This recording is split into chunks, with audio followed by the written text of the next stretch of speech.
Hello everyone, welcome back to this channel. आज का हमारा टॉपिक है स्विस संविधान की विशेषताएं। स्विस हमने शॉर्ट में लिखा है, इसका फुल नेम है स्विट्ज़रलैंड। इस क्लास में हम स्विट्ज़रलैंड के संविधान की विशेषताएं पढ़ेंगे, ठीक है। इसको इंग्लिश में देखेंगे, characteristics of the constitution of Switzerland. Switzerland के संविधान की कैरेक्टरिस्टिक या विशेषताएं, उसमें क्या क्या विशेष बातें हैं, ठीक है। अगर हम वहाँ की पॉपुलेशन की बात करें तो लगभग 50 लाख लोग वहाँ पर रहते हैं, है ना। लगभग बात कर रहे हैं, हम फिक्स नहीं बता रहे हैं। और अगर वहाँ का एरिया देखा जाए, वहाँ पे एरिया कितना है तो वो 16,000 वर्ग मील का है, ठीक है, स्क्वायर मील का है। तो आप ये कह सकते हैं स्विट्ज़रलैंड पूरे वर्ल्ड की बात करें तो सबसे छोटे स्वतंत्र राज्यों में से एक है, ठीक है। फ्री है, वो स्वतंत्र है और सबसे छोटा भी है, इसलिए हम इसे स्वतंत्र राज्यों में से एक कह सकते हैं। आप अगर हम नॉर्मल पर्सन की बात करें तो लोग स्विट्ज़रलैंड को क्यों याद रखते हैं, क्योंकि वहाँ का जो एटमॉस्फेयर है वो बहुत ज़्यादा सुंदर है, वहाँ का वातावरण बहुत ज़्यादा सुंदर है, नेचुरल ब्यूटी है वहाँ पर, तो लोग वहाँ पर विजिट करना चाहते हैं, ठीक है। लेकिन जब आप पॉलिटिकल साइंस पढ़ रहे हो तो इसका कॉन्स्टिट्यूशन आपके लिए बहुत हेल्पफुल है कि यहाँ का कॉन्स्टिट्यूशन कैसा है, क्योंकि यहाँ का जो संविधान है वो भी एक बिल्कुल डिफरेंट है ना। आप यहाँ का संविधान देखोगे तो जो संविधान आप पढ़ रहे हो उनसे बिल्कुल यूनिक तरीके का संविधान आपको स्विट्ज़रलैंड का देखने को मिलेगा, ठीक है।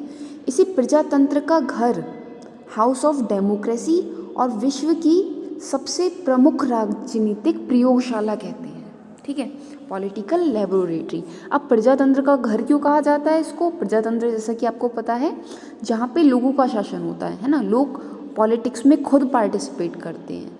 तो जो स्विट्ज़रलैंड का संविधान है वहाँ की एक स्पेशल विशेषता है कि यहाँ पर जो स्विट्ज़रलैंड के नागरिक हैं वो वहाँ की राजनीति में बहुत ज़्यादा योगदान करते हैं, ठीक है। अब वन बाय वन हम इसकी कैरेक्टरिस्टिक को देखेंगे। जैसे कि आपको पता है यहाँ की जो राजधानी है वो कौन सी है? बर्न, ठीक है। बर्न यहाँ की कैपिटल है और इसका जो मुख्यालय है वो भी बर्न में ही है। अब एक राइटर हैं, उन्होंने स्विट्ज़रलैंड के बारे में लिखा है, Switzerland is a happy island in a sea of unrest. John Brown Mason ने लिखा है ये, स्विट्ज़रलैंड अशांति के समुद्र में शांति का द्वीप है। इस कोटेशन से आप आइडिया लगा सकते हैं जो स्विट्ज़रलैंड की लोकेशन है वो क्या है, समुद्र के आसपास है, ठीक है। और वो लड़ाई झगड़े में पार्टिसिपेट नहीं करता है, वो शांति के साथ रहता है, ठीक है। तटस्थता की नीति को अपनाता है, मतलब वो फिक्स रहेगा, किसी के एक साइड नहीं झुकेगा, ओके। अब वन बाय वन इसकी कैरेक्टरिस्टिक देखेंगे, विशेषताएं। Oldest Republic of the world, विश्व का सर्वाधिक प्राचीन गणतंत्र। अब स्विट्ज़रलैंड के जो संविधान है, ठीक है, 1848 में जब ये संविधान बना था तो इसको गणतंत्र बनाया गया था। अब गणतंत्र क्या होता है? यहाँ पे लोगों का शासन होगा, है ना, रिपब्लिक जहाँ पे लोगों का शासन होगा, लोग राजनीति में सबसे ज़्यादा पार्टिसिपेट करेंगे। तो ये कब बना था? 1848 में, 1848 में। लेकिन अगर हम उससे पहले की देखें, 1848 से पहले यहाँ पर क्या था? तो था तो राजतंत्र, लेकिन वो राजतंत्र भी इतना ज़्यादा निरंकुश नहीं था, ठीक है। वहाँ पर प्रजातंत्र के लक्षण आप देख सकते हो। तो इसके बारे में रेपार्ड एक राइटर है, उन्होंने लिखा है, Switzerland has been throughout the ages a republic. Switzerland युगों से गणराज्य रहा है, मतलब एक लॉन्ग टाइम से वो क्या रहा है? गणराज्य रहा है, वो रिपब्लिक रहा है, ठीक है। जैसा कि आज़ादी तो और कंट्रीज़ को भी थी, लेकिन वहाँ पे राजतंत्र चल रहा था, तो उस समय यहाँ पर प्रजातंत्र चलने लगा था, ठीक है। तो ये इसकी सबसे इम्पॉर्टेंट कैरेक्टरिस्टिक है कि ये सबसे पुराना क्या रहा है? गणराज्य रहा है। ये उसी तरह गणराज्य है कि लोग मोस्टली ज़्यादा से ज़्यादा क्या करें? राजनीति में पार्टिसिपेट करें। Next one is best model of democracy, प्रजातंत्र का आदर्श प्रतीक। अब प्रजातंत्र क्या होता है? डेमोक्रेसी, जहाँ लोगों का शासन हो, है ना, लोग पॉलिटिक्स में ज़्यादा से ज़्यादा पार्टिसिपेट करें। तो यहाँ पे प्रजातंत्र बहुत ज़्यादा रहा है। जैसा कि मॉडर्न टाइम में बात करें तो स्विट्ज़रलैंड को प्रजातंत्र का मॉडल माना जा रहा है, वेस्ट मॉडल। और पुराने टाइम में बेस्ट मॉडल डेमोक्रेसी का किसे माना जाता था? एथेंस को। एथेंस एक जगह थी यूरोप में, उसे माना जाता था। अब वही पोजीशन मॉडर्न टाइम में किसने ले ली है? स्विट्ज़रलैंड में, ठीक है। अब वो जो स्विट्ज़रलैंड का लोकेशन है वो कैंटन में डिवाइड है, जैसे यहाँ पर हम स्टेट बोलते हैं, ठीक है। अमेरिका का संविधान पढ़ोगे तो आप वहाँ पर आपको कॉलोनी सुनाई देगा, कॉलोनी। सेम इसी तरह स्विट्ज़रलैंड में क्या है? कैंटन है, ठीक है। तो वहाँ पे जो 5 कैंटन हैं वो पूरी तरह से प्रत्यक्ष लोकतंत्र है, डायरेक्ट डेमोक्रेसी। डायरेक्ट डेमोक्रेसी का मतलब है वहाँ पे के जो लोग हैं वो पूरी तरह से राजनीति में पार्टिसिपेट करते हैं। अब वहाँ पे जो कानून बनाए जाते हैं वो कानून भी कैसे बनाए जाते हैं, जनसभाओं द्वारा। पब्लिक मीटिंग होती है, पब्लिक अपनी राय रखती है कि ये कानून बनना चाहिए या नहीं बनना चाहिए। तो ये सब जो शुरुआत हुई है वो कहाँ से हुई है, स्विट्ज़रलैंड से ही हुई है, ठीक है। अब जो लोक निर्णय की बात हम करते हैं, पब्लिक डिसीजन, तो ये फैक्टर भी हमें कहाँ से मिला है, स्विट्ज़रलैंड से ही मिला है। अब ये इसके बारे में ठीक ही कहा गया है कि ब्रिटेन में क्या है, संसदात्मक व्यवस्था है, अमेरिका में संघात्मक व्यवस्था है, और स्विट्ज़रलैंड क्या है, आधुनिक विश्व में प्रत्यक्ष प्रजातंत्र का घर है। यहाँ पे क्या है, प्रत्यक्ष प्रजातंत्र है, मतलब लोग राजनीति में बहुत ज़्यादा पार्टिसिपेट करते हैं। Okay, next one is unity in diversity, विविधता में एकता। अब जैसे कि हमारे इंडिया में भी ये है यूनिटी एंड डाइवर्सिटी, काफ़ी डिफरेंट होते हुए भी सब लोग क्या हैं, एक साथ हैं। सेम यहाँ पर भी है।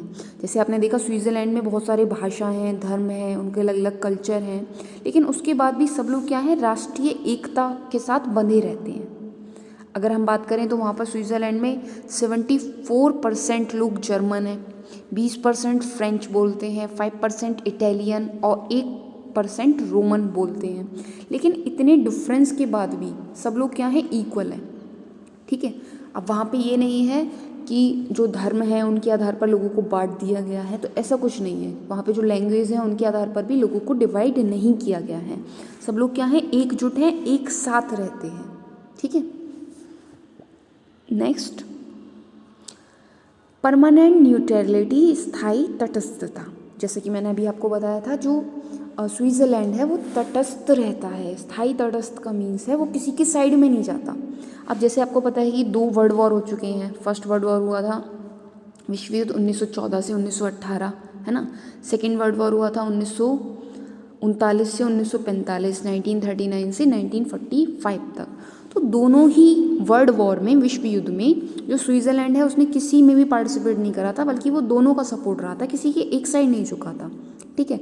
इसलिए इसको कहा जाता है ये अशांति के समुद्र में बसने वाला सुखी द्वीप है। ये किसी की भी साइड लेकर लड़ाई नहीं करता है ना। अपना बीच में रहता है कि मैं दोनों की साइड हूँ, और अगर एक की साइड जाना है तो ये किसी की भी साइड नहीं जाएगा। ओके, अब ऐसी सिचुएशन बाद में भी आई थी, जैसे मुसोलिनी, हिटलर, ये लोग निरंकुश शासक रहे थे, आउट ऑफ कंट्रोल थे ये, है ना। ऐसे राजा थे जिन्होंने पूरी कंट्री पर अपना दबाव बना लिया था, प्रेशर बना लिया था। उसके बाद भी स्विट्ज़रलैंड की स्थायी तटस्थ था, है ना, कि वो किसी की साइड नहीं जाएगा। इस पॉलिसी की इन्होंने रिस्पेक्ट करी और सब लोगों ने मिलकर इस चीज़ को एक्सेप्ट किया कि वो किसी के भी साथ नहीं रहेगा, उसे स्थायी तटस्थ घोषित कर देना चाहिए, अनाउंस कर देना चाहिए।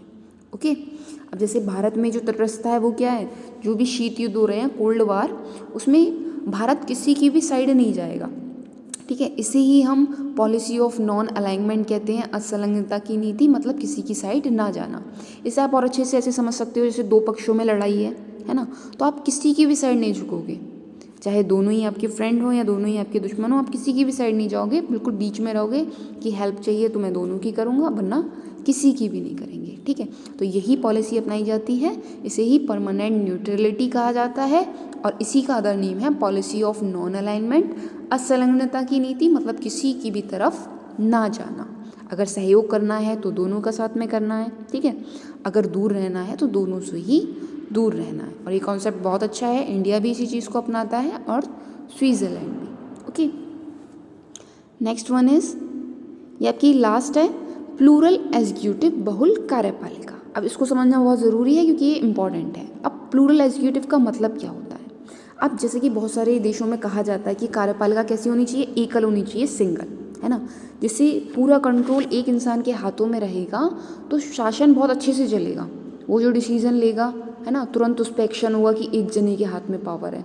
अगर जगह जगह पावर डिवाइड होगी तो क्या होगा, डिसीजन लेने में डिले होगा, देरी होगी, ठीक है। तो इसलिए कहा जाता है कि एकल कार्यपालिका को अपनाया जाना चाहिए। लेकिन जो स्विट्ज़रलैंड है वहाँ की कार्यपालिका कैसी है, बहुल कार्यपालिका, प्लूरल एग्जीक्यूटिव। इसका मतलब क्या है, स्विट्ज़रलैंड में 7 मेंबर की बहुल कार्यपालिका को अपनाया गया है। मीन्स जो इसकी एग्जीक्यूटिव है, कार्यपालिका है, उसमें 7 लोग हैं। अब कार्यपालिका का मतलब क्या होता है कि जो सारी पावर है वो कार्यपालिका में होती है। अब कार्यपालिका में 7 लोगों को बराबर पावर दी गई है, ठीक है। मतलब ये जो 7 मेंबर बनेंगे वहाँ की कार्यपालिका के, एग्जीक्यूटिव के, उनको इक्वल पावर मिलेगी, उन 7 के पास बराबर शक्तियाँ होंगी, ठीक है। अब ये ना तो पूरी तरह से संसदात्मक है, ठीक है, पार्लियामेंट्री है, और ना ही अध्यक्षात्मक है, प्रेसिडेंटियल, बल्कि हम ये कह सकते हैं कि इसमें दोनों ही के गुणों को ग्रहण करा गया है। मतलब ये पार्लियामेंट्री और प्रेसिडेंटियल दोनों की ही जो जो अच्छाइयाँ हैं उनको अडॉप्ट करके प्लूरल एग्जीक्यूटिव बनाई गई है, बहुल कार्यपालिका, ठीक है। तो ये सबसे इम्पॉर्टेंट फीचर है। यहाँ पे ये नहीं है कि वहाँ पे एक राष्ट्रपति होगा, एक प्रधानमंत्री होगा, बल्कि इसके अलावा वहाँ पे एक डिफरेंट ही सिस्टम को अपनाया गया है कि 7 लोग वहाँ की सरकार को चलाएंगे और उन 7 के पास इक्वल पावर होगी, ठीक है। और वहाँ पे जो भी कानून बनेंगे उसमें किसकी पूछ होगी? लोगों से पूछा जाएगा, ठीक है। तो ये बहुत इंपॉर्टेंट फीचर है इसका। जब आप स्विट्ज़रलैंड का संविधान पढ़ेंगे तो आपके लिए ज़रूरी है कि आपको पता होना चाहिए कि बहुल कार्यपालिका क्या होती है। आई होप आपको ये क्लास अच्छी लगी होगी। Thank you for watching this class.